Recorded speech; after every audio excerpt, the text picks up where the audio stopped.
Okay, so this is a quick-ish video for today. We're doing two things.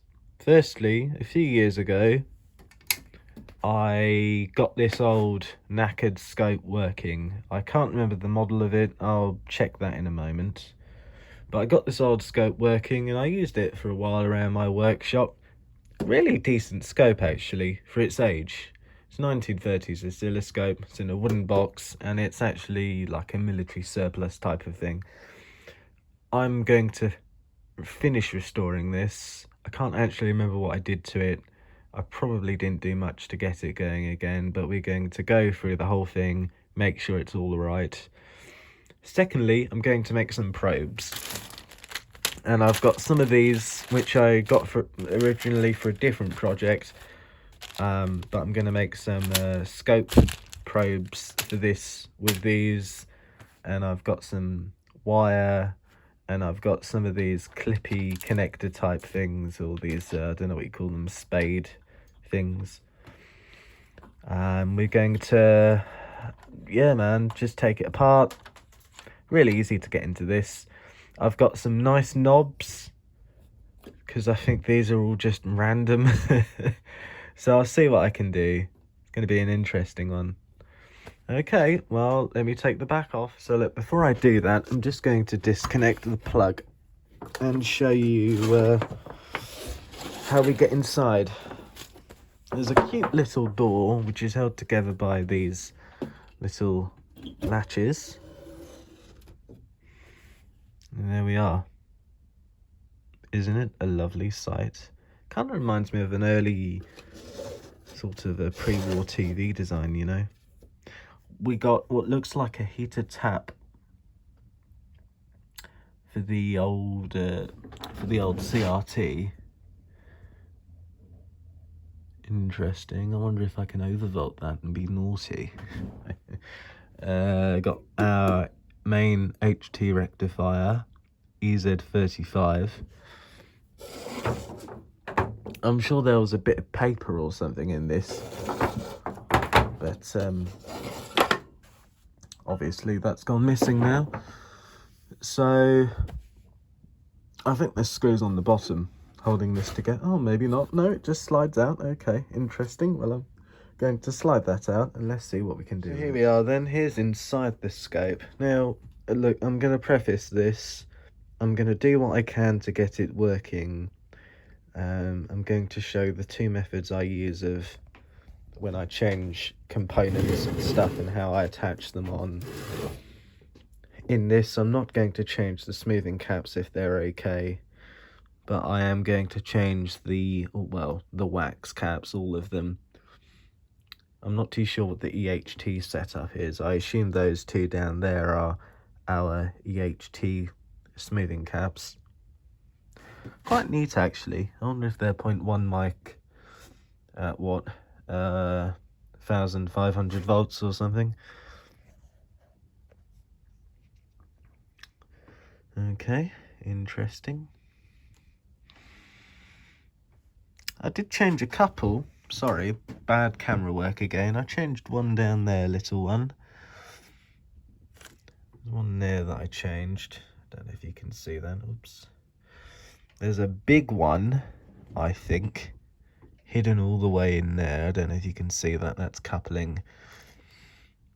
I think these are our output valves, pentodes. Or maybe they're like triodes or something. No, I think they're output pentodes. Don't know what that's coupling to actually. Okay. And see how I changed this one that was hidden in a... There we are. I've just stuck one there. Oops, again with the bad camera work, I do apologise. There's a couple still around. There's another waxy there down in the bottom. You can see the ones I didn't change with the ones that are quite annoying to get to. And let's see what the under chassis looks like, what I did with that. And there's a couple waxies down here. I don't know why I didn't change those. And so what have we got then? Okay. What's this little one here? is this one that I put in. I'm assuming it's good, or it must have been good, but maybe not anymore. I'll change that because I've got some genuine old spares which are a new old stock or test new. And those two waxies up there, why did I change one but not the other? I really must have only been trying to get this thing to sing and dance, you know. There's our filter smoothing choke. Okay, nice mains flex I put on here. I wonder why I put this on here and not, you know, something else. I connected up the earth and I've not attached it on my 2-pin plug. Quite naughty. Okay, well, I need to take a look at this and just sort of figure out my game plan here. Okay, so I've picked out from in there 2.1s which are connected together on one side, and they appear to connect onto the frequency step switch, and the other ends, one end connects onto top cap of something. Oh no, perhaps not. One end goes here, one of the ends of the caps go here, and the other one goes to that. Don't know if you can see, probably not because we're not in focus. So, okay, so they're 0.1s and I think they're rated at about 350 volts. It doesn't really matter anyway. Let's go to the 0.1s box and see what we can find. It's a shame because I would have originally put these Russian types in there, these Ukrainian Russian things, but I don't think I had them around the time I started. Well, I did the work originally. So do I put these red drops in again? Do I put a mustard in? I think these are rated at 400. Oh, maybe not. I don't know. Let me pick some caps out and I'll see what I can do. Okay, so first things first, let's do this one. So this is where the X plate connects to. Oh man, is that bent? That's a shame. I don't think I did that. These are those Sprague types. These are quite reliable. So I'm going to solder on, I'm going to get a new piece of some solid core wire and solder that on, and I'm going to use the original braiding wherever I've put that. Oh, it'll come up somewhere. I'll use the original braiding, you know, to make sure things are nice and safe, and then I'll put another wire on the other end and we can attach it onto its original point. And we'll sort out another cap. You can see how this one was attached as well with the long leads. I think we can use one of these Russian types, it should be okay. And we can get away with that, even though this one only has a 250 volt rating. We should be all right. So I'm going to get these two prepared.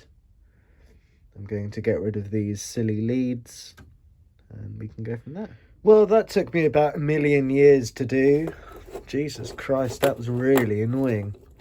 You can see I've got those both now in there mounted. This is where one of them connect and they both connect together on the other side. I'm going to change this one. What is it? I can't see. I think it's a 50 mic. I'm going to take that out and just put a 47 in there and just be done with it. Okay, so some progress has been made here. I've powered on the scope. As you can see, it's working. It's not tracking with the camera's shutter speed, so I'm just going to adjust that. So because I am assuming the vertical pulses aren't correct. Let's see if I can adjust that in. You see how it slows down? Because it's quite low, you see. Anyway, we're currently looking at a video signal, and I can adjust the vertical amplitude up a bit, and you know, it seems to lock all right, but we've got a problem. We don't have much horizontal amplitude. Now that's either going to be because the valve is tired, there's a big array of resistors, there's a preset control, and I think the focus tap comes off the like this whole array. And you know how I was mentioning that the focus is a bit soft, can't seem to get it in? Well, it could be because some of those shitty resistors have gone out of spec, so I'm going to check those. The only capacitors I'm aware of that are on there are the bypass types, what I've already replaced, if that makes sense. They're just, 47 or 50 microfarad types. But we've got this issue with the width. Not the width really, is it? It's not a TV, it's the horizontal amplifier, or the amplitude of the picture. If I was going to say, if I drop, sometimes I can get the thing to extend out a bit. It does extend a little bit, but probably not too much. If I extend the amplitude, the vertical amplitude again. Yes, and this is the problem. I think we've also got low EHT as well. I'm not really too sure. But you see how it's all bunched up into this one corner. But this problem, that has been like that since we started this whole project. Now, I actually got the circuit idea wrong. It's really simple.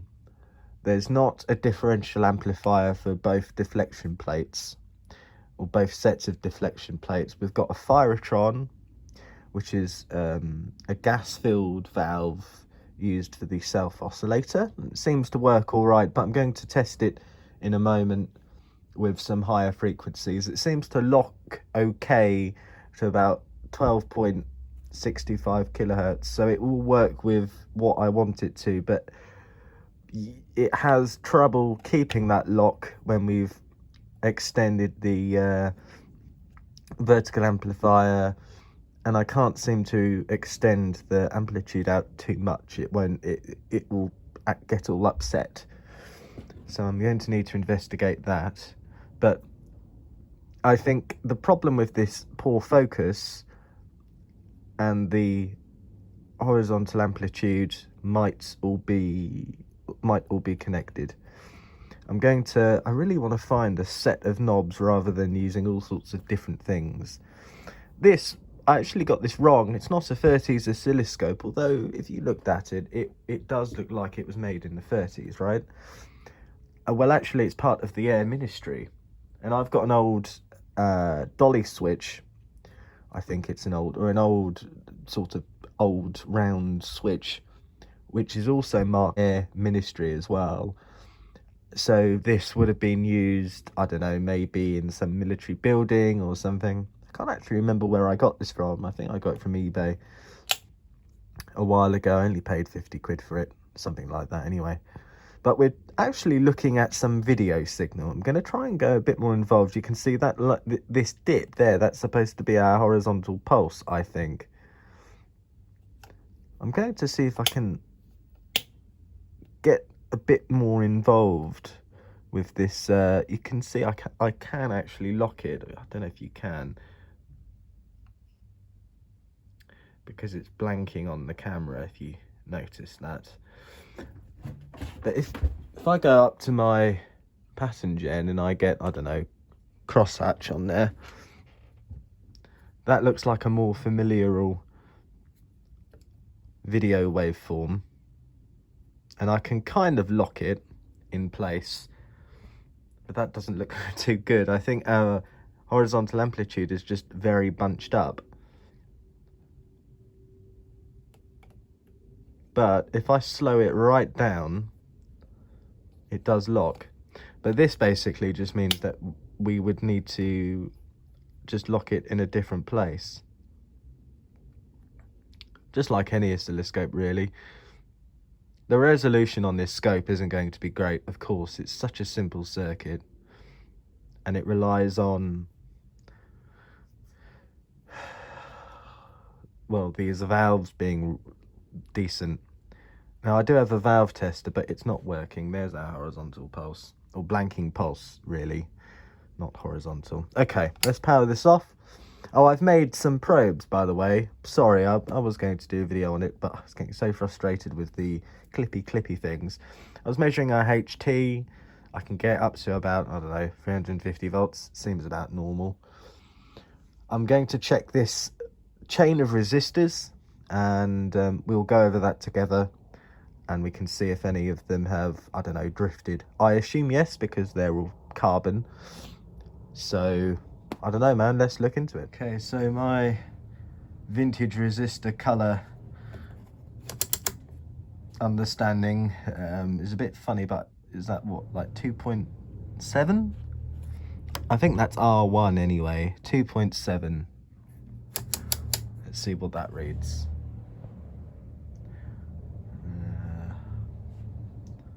3.2, 2.4 I think it's supposed to be, maybe, I don't know. Well, that is high. I don't know, is that on the borderline of what it's supposed to be? I think it's a 2.7 or a 2.4. I need to check the diagram again. The colours are quite faded. I don't know if that's purple up there. 2 type band resistor. I don't like these 30s resistors. Look at that one over there. That looks like it's been coloured in, so it's a completely different type. What does that mean? You know. Right. I'm going to print out a copy of the diagram so we can actually go through them all together. I think that'd be really nice. And then I won't have to take, you know, different shots away or whatever. I'm going to do that now.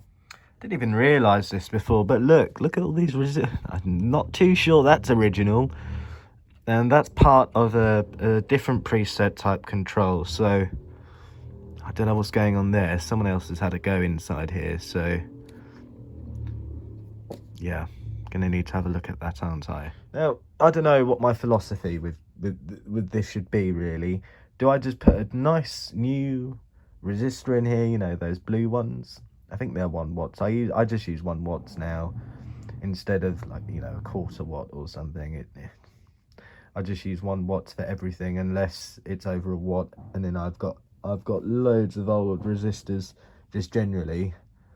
I've got loads of 3 watts, 5 watts, but I've got a load of these green older type higher wattage resistors.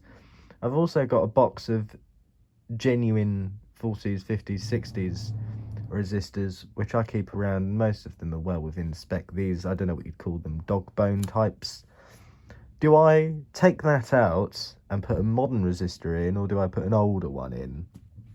That's the question. The newer one will stay within tolerance. The old one could potentially drift, although it's unlikely. I'm not too sure how I'd approach it, but I don't know. That's a bit high, to be honest. So I'm going to print out a picture of the diagram, and we can go through them all together and see, I don't know, if that makes a difference. I'm not too sure if it will. There has to be one that's unbelievably too far out of place. But we can look at it logically and see what we can do, eh? Right, so I've got a copy of some of the original servicing manual. Just, you know, shows instructions, or really just a description of the circuits, valve sheet or valve chart. But of course, the most important part, the circuit diagram. This is going to help us. And what we can do really with this is just go through each part. We're interested in this at the moment, and probably these resistors here. This is part of the horizontal amplifier, I think, anyway. So we're going to take a look at this one. That's a 2.7. It's reading 3.2. It's probably just on the end of its tolerance, but I'm going to change it because it's quite critical that all of this chain, you know, is within spec. Otherwise, we're going to have a bad day. This 1 meg, I'm going to check as well, which I think is R2. Let's see if we can find where R2 is, because I'm struggling to see. I think I can see it. I think it's under here, connecting to this red wire. That's one end.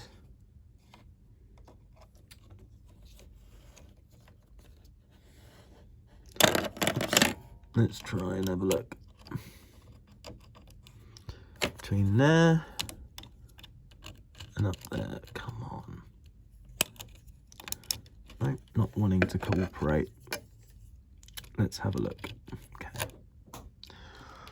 Well, what was it? 1 meg. Reads 1.8. Yep, that's well over tolerance. In my opinion, that's absolutely gone sky high. So we've got 2.7k to replace then a 1 meg back here, and I think these are both like what, half watt resistors. I'm going to stick a 1 watt in there. Interesting. The 1 megs are normally the ones that seem to just skyrocket, but they all seem to drifted or gone high. So what I'm going to do is get our 2.7k, plop that in there, and then I'm going to do our 1 meg as well. What other resistors have we got? I think that's it for this chain, to be honest. Oh no, we got a 47k, that's R42. Let's see if we can find that one. R3, R4. I can't seem to...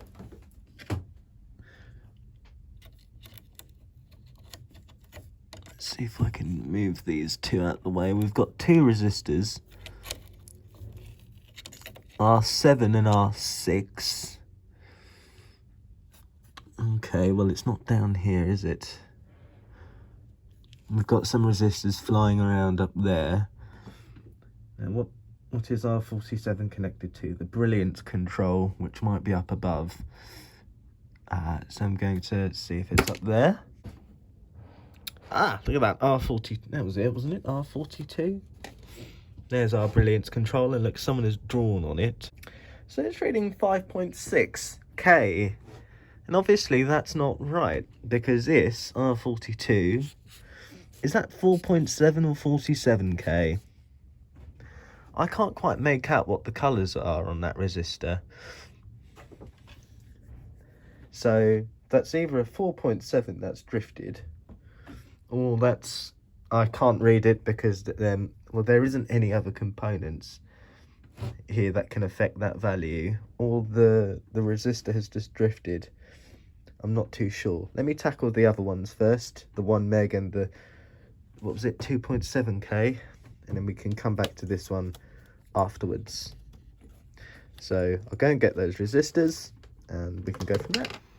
And here we are then, fully working. Kind of, anyway.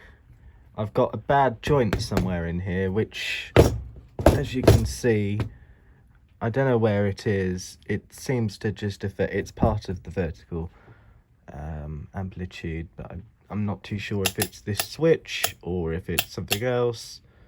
Otherwise, I mean, it's working. I'm just probing video information currently. So we are blanking pulses. It's folded over in the corner. I'm not too sure why, but I'm not complaining. It's actually pretty stable, to be fair. I would like some more horizontal amplitude, but you know, I can't complain too much. Seems to be working pretty happily anyway.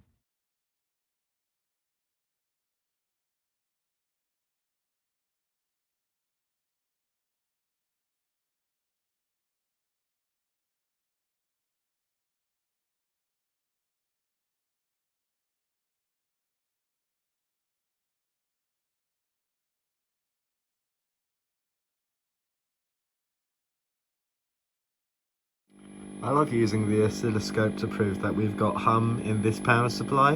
Marvellous.